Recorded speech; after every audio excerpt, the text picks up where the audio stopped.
अस्सलाम वालेकुम, welcome to tech student guide. मैं हूं आपका टीचर राहील।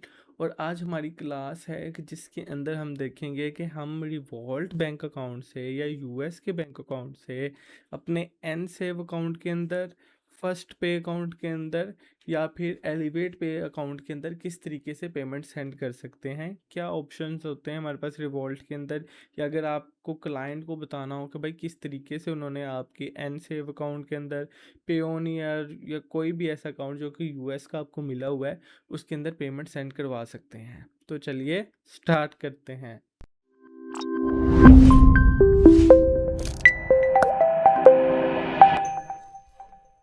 All right.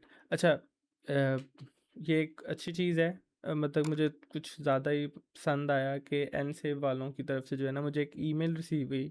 उन्होंने कहा कि भाई एक तो ये हमें एक्सचेंज रेट बहुत अच्छा दे रहे हैं, 278.5 पर डॉलर।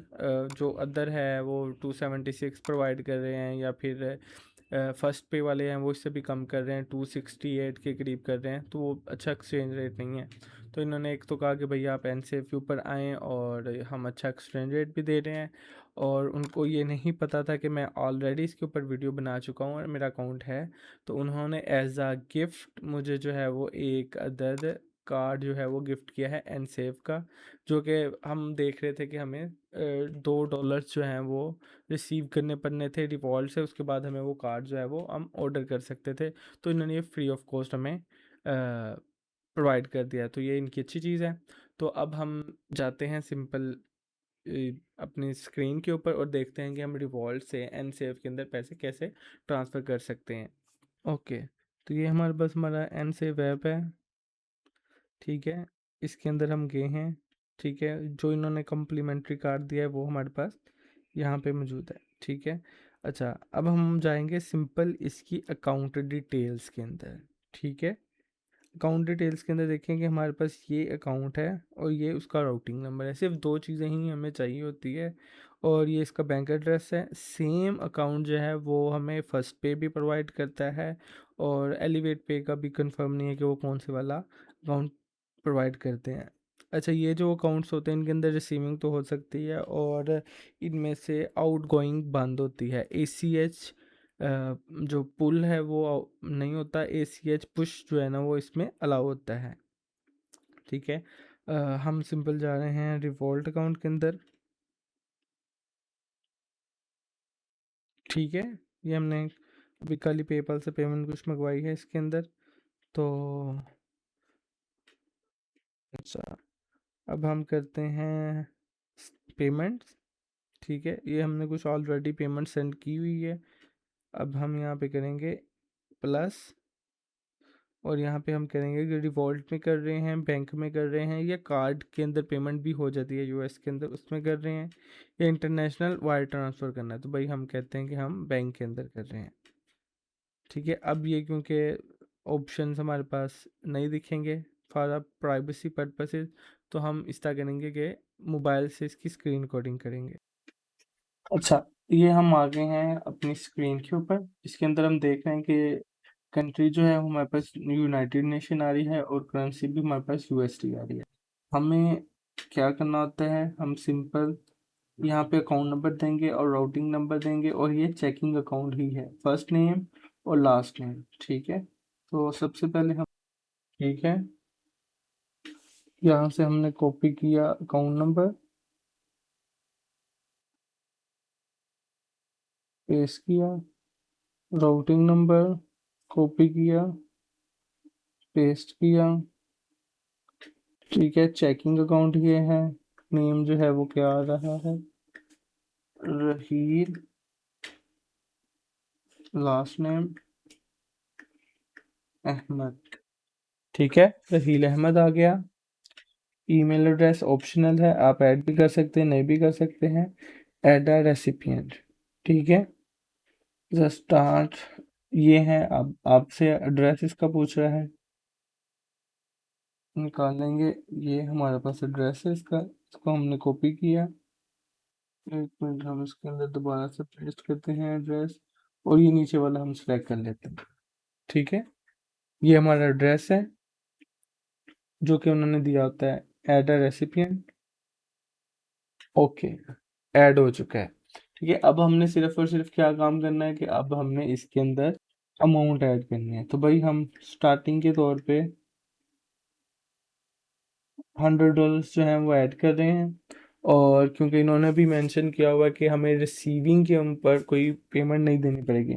चलें हम इस तरह करते हैं कि हम 105 या $104 जो है वो सेंड करते हैं। $104 हमने जो है वो सेंड कर दी है। रेफरेंस के अंदर सिंपल सेंड फ्रॉम रिवॉर्ड लिखा हुआ है, और हम यहाँ पे इसको कंटिन्यू कर देते हैं। ठीक है, तो अब वो कह रहे हैं कि भाई ये अकाउंट नंबर है, JP Morgan चेज बैंक है, और ये सारा का सारा इसका ऑप्शन है, और हम इसको कर रहे हैं ट्रांसफ़र।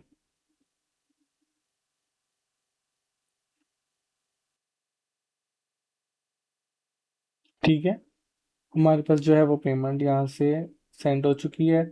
ये है verify by Revolut leaving from the recipient bank. अच्छा, इसके अंदर हमारे पास दो नोटिफिकेशन आएंगे कि भाई यहाँ से हमारे बैंक से पेमेंट निकल चुकी है, और फिर आएगा हमें कि अगले बैंक के ऊपर जा रही है। मतलब इसमें कई बार ये होता है कि अगर कोई इशू इनको फेस करना पड़े, कि अगर कोई ऐसा बैंक है जो ACH ट्रांसफ़र एक्सेप्ट ना करता हो, तो फिर हमें ये वाला काम करना पड़ता है। एग्जाम्पल के तौर पे अगर हमारे पास जो री.पे का कार्ड होता है, उसके अंदर सिर्फ वायर ट्रांसफ़र जो है वो अलाउ होती है। जब वायर ट्रांसफ़र सिर्फ अलाउ होता है, तो इसकी वजह से जो है वो ACH ट्रांसफ़र एक्सेप्ट नहीं होता, और वो रिजेक्ट हो जाता है।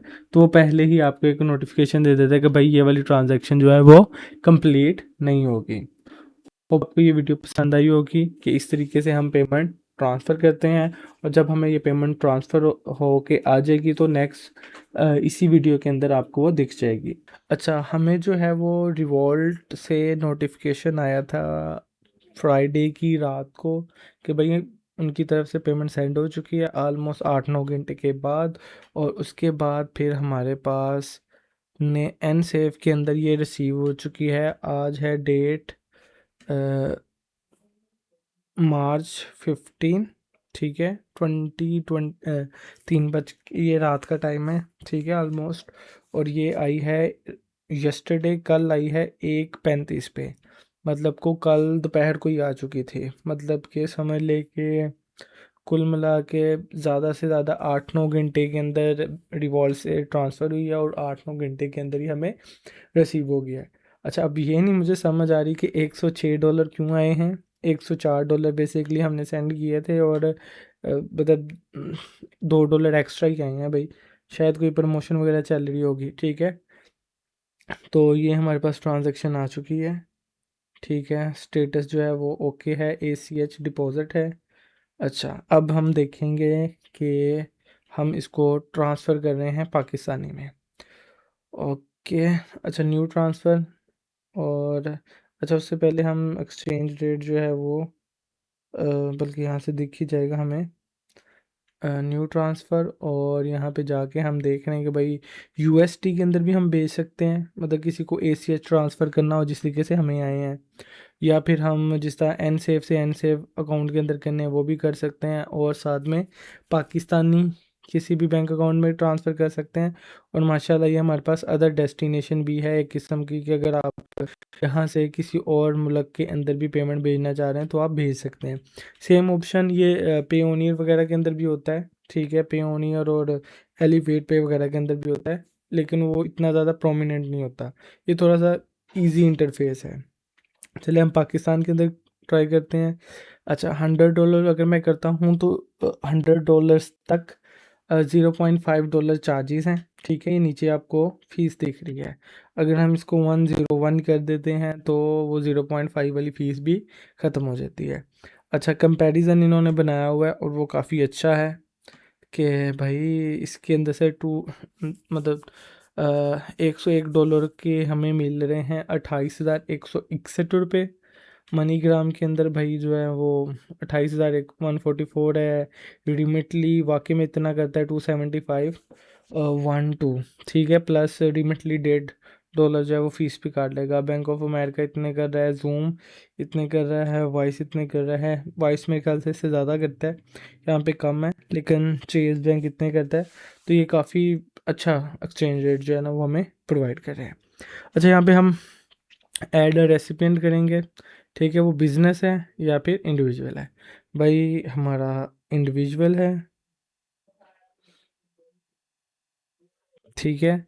और बैंक अकाउंट हम यहाँ से, अच्छा माशाल्लाह ये भी ऑप्शन है, इजी पैसा में भेजने हैं, जैज़ कैश, नया पे, सादा पे, ये सारे बैंक अकाउंट्स हैं।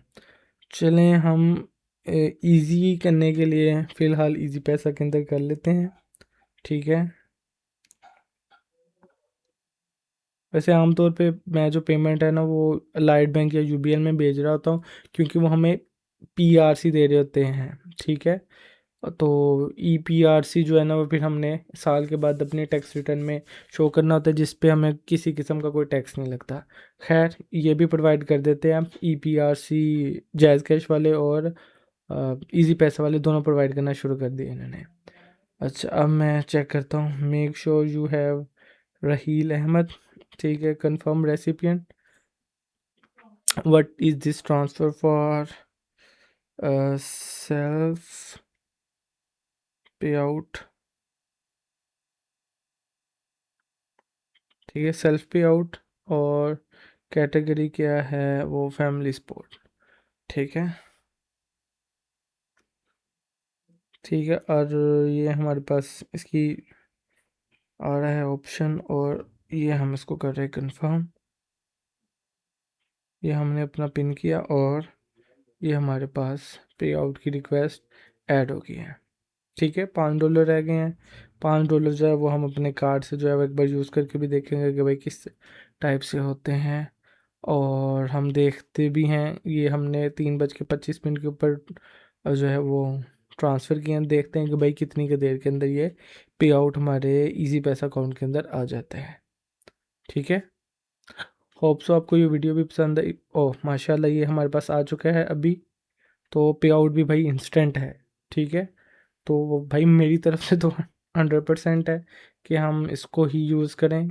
एक्सचेंज रेट भी बहुत अच्छा मिला है, और वो पेयोनियर वाली वो भी नहीं है चीज़ें कि भाई 3% काटेंगे और इतना काटेंगे, वो वाली चीज़ें भी नहीं हैं। ये एक मिनट में ट्रांजैक्शन हिस्ट्री आपको दिखा दूँ, तो ये देखें भाई ये हमारे पास आ चुका है, सेंड बाय दिस पर्सन।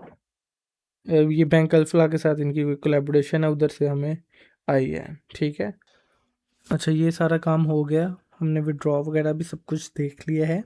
अच्छा अब हम इस तरह करते हैं कि कार्ड की देखते हैं कि भाई हमें क्या एक्सचेंज रेट मिलता है अगर हम पाकिस्तान में यूज़ करते हैं, और क्या ये एप्पल पे वगैरह के अंदर ऐड होता है कि नहीं। तो सबसे पहले तो हम ये करते हैं कि भाई इसको करते हैं कॉपी, ठीक है। हम जा रहे हैं एप्पल सेटिंग के अंदर, ठीक है। जिस तरीके से आप देख सकते हैं कि भाई ये जो हमारा रिवॉल्ट का कार्ड है, पेपाल का है, रीडॉट का है, वाइस का है, पेयोनियर का है, इवन के एलिवेट पे का है, वो भी सारे कार्ड एप्पल पे में पे ऐड हो जाते हैं। और हम जो है वो सिंपल डबल क्लिक करके अपने, बेशक कार्ड यूएस में पड़ा हो, कार्ड रीडॉट का ऑनलाइन पड़ा हो क्रिप्टो करेंसी वाला, हम पेमेंट कर सकते हैं। तो इसका देखेंगे, इसके लिए हम सिंपल करते हैं कि भाई जाते हैं पेमेंट मेथड में, ठीक है। ये हमने इसकी जो सेटिंग है ना अपने आईफोन की, वो की हुई है यूएस या यूके के मुताबिक, जिसकी वजह से ये कार्ड्स वगैरह जो है वो ऐड हो जाते हैं। अदरवाइज़ जो है वो ऑप्शन नहीं होता हमारे पास, ठीक है। इवन के पेपल भी ऐड हो सकता है, डायरेक्ट पेपल से भी पेमेंट कट जाएगी और हम डबल टैप करेंगे।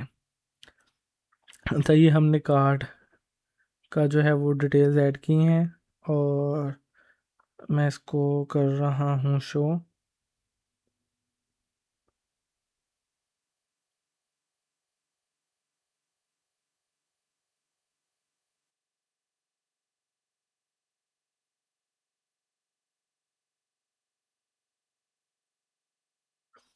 ठीक है। ये हमने ऐड कर लिया है, और सीवीसी हम ऐड करेंगे।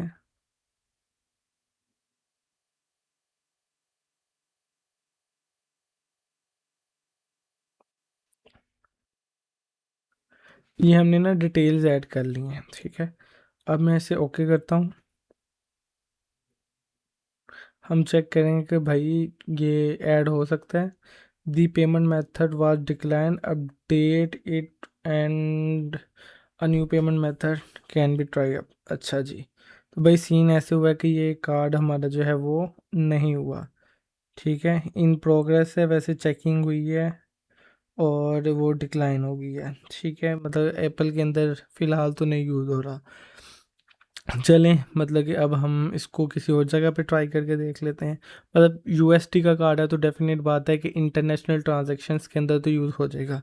अब हम इसको लोकल चेक कर लेते हैं। उसके लिए सबसे आसान तरीका ये होता है कि हम इसको फूड पांडा में ऐड करके वहाँ से एक ये सिंपल पांडा पे में गए, हम टॉप अप किया और यहाँ पे हम कहते हैं कि जिस तरह भाई 1000 रुपया। ठीक है, तो 1000 हम यहाँ पे ऐड कर रहे हैं क्रेडिट कार्ड। ये हमने नंबर ऐड किया।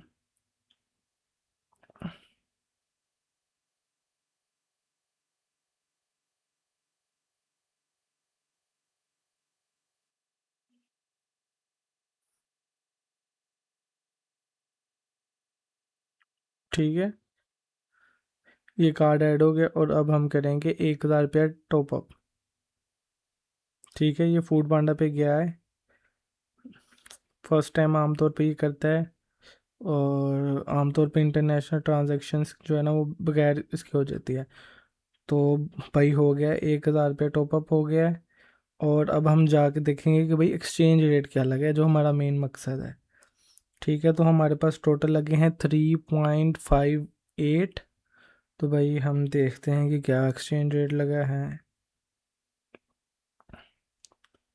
1000 डिवाइडेड बाई 3.58, 3.58 है। ठीक है, तो भाई एक्सचेंज रेट बहुत अच्छा मिला है, 279.32।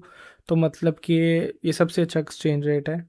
अगर आप फॉर एग्जांपल जाते हैं किसी भी केएफसी में चले जाते हैं, किसी भी और रेस्टोरेंट में चले जाते हैं, आप शॉपिंग करने चले जाते हैं, खाड़ी पे इधर उधर कहीं पे भी चले जाते हैं और आप सिंपल इस कार्ड से पेमेंट करते हैं तो डेफिनेट बात है ये भी वर्थ इट है। अगर आप कोई ऑनलाइन चीज़ मंगाते हैं पाकिस्तान में तो 279 के हिसाब से जो है ये कटा है। ऑलमोस्ट सेम रेट जो है ना वो पेपाल के कार्ड से मिलता है। और हमने लास्ट टाइम एक ट्रांजैक्शन की थी उसमें 277 के हिसाब से हमारा जो है ना वो कटा था पेमेंट। वो हमने की थी आइल्स की ट्रांजैक्शन की थी रिवॉल्ट के कार्ड से, इंटरनेशनल जो यूएस का बैंक है। तो उसमें 277 के हिसाब से कटा था। तो अगर आप रिवॉल्ट से इसमें ट्रांसफ़र करें तो फ्री ऑफ कॉस्ट ट्रांसफ़र हो जाएगा और एक्सचेंज रेट भी 279 लगेगा। तो ये बहुत अच्छा जो है ना वो एक्सचेंज रेट है। ठीक है, तो आपने इस तरीके से देख लिया कि अगर हम कार्ड ऑनलाइन यूज़ करना चाहें तो इसमें यूज़ कर सकते हैं, या नेटफ्लिक्स की पेमेंट करनी है आपने और कोई और ट्रांजैक्शन करनी है तो ये यूज़ कर सकते हैं। इसकी एक अच्छी चीज़ जो ये है कि अक्सर जो पेमेंट होती है क्योंकि इसका जो एड्रेस है, बिलिंग एड्रेस, वो पाकिस्तान का है, पोस्टल कोड, तो ये नेटफ्लिक्स के अंदर भी यूज़ हो जाएगा। नहीं तो आमतौर पे नेटफ्लिक्स कहता है कि पाकिस्तान में ही है, मैं सिर्फ 1100 के अंदर नेटफ्लिक्स प्रोवाइड कर रहा हूँ, तो आपको जो है वो अदर ऑप्शन नहीं देते। होप सो आपको ये एक कंप्लीट डिटेल्स जो है वो कंपैरिजन भी कर लिया है, इजी टू यूज़ भी देख लिया है, ट्रांसफ़र फ़ीस की स्पीड भी देख ली है। तो ये सारी चीज़ें हमने जो है वो एन सेव के अंदर देख लिया है। मेरी तरफ से तो ये हाईली रिकमेंडेड है। ठीक है, तो अगर आपको पसंद आई है ये वीडियो तो लाइक कीजिए, अगर आपने सब्सक्राइब नहीं अभी तक किया तो सब्सक्राइब कीजिए। Thank you.